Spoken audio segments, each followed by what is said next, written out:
আমাদের এলাকায় আগে দেখতাম যে প্রায় 15 থেকে 20টার মতো খামার ছিল।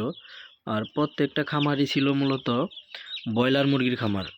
কারণ ওই শর্টকাটে 1 মাস 1.5 মাসের মধ্যে ওগুলা বিক্রি করা যাইতো, বাজারজাত করা যাইতো।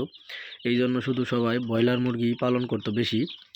তবে সবচেয়ে বড় কথা হইলো যতগুলা খামার ছিল এখন, এই 2 বছর আগে ছিল 15-20টার মতো, এখন বর্তমানে একটা খামারও জীবিত নাই।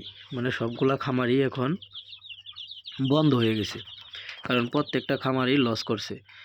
কারণ তারা যায় না বুইঝা কেউ খামার করে নাই। তারা সবাই শুধু মানে খামার বিষয়ে তাদের কোনো জ্ঞানই ছিল না। তারা মনে করতো যে আমি বাচ্চা উঠাইলাম আর আমার লাভ হয়ে গেল। বিষয়টা আসলে এতটা সহজ না।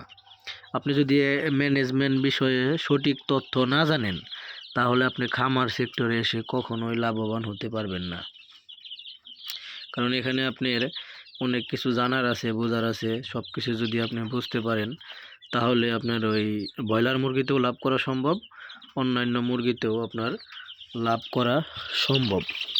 যেমন ধরেন, এই যে আমি দেশি মুরগি পালন করতেছি, এখানে আমি যদি এই বিষয়ে আমার কোনো অভিজ্ঞতা না থাকে, তাহলে কিন্তু আমার নিজের ওইখান থেকে লাভবান হওয়া সম্ভব না। কারণ আমার এইগুলো আগে জানতে হবে, বুঝতে হবে, কিভাবে পালন করতে হয়, এর রোগবালাই সম্পর্কে জানতে হবে, এর ভ্যাকসিন সম্পর্কে জানতে হবে। তাহলে একমাত্র আমার এখান থেকে লাভবান হওয়া সম্ভব।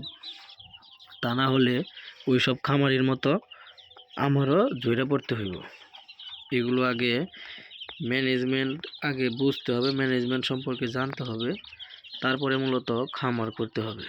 তাহলে লম্বা সময় এই দৌড়ে টিকে থাকা সম্ভব।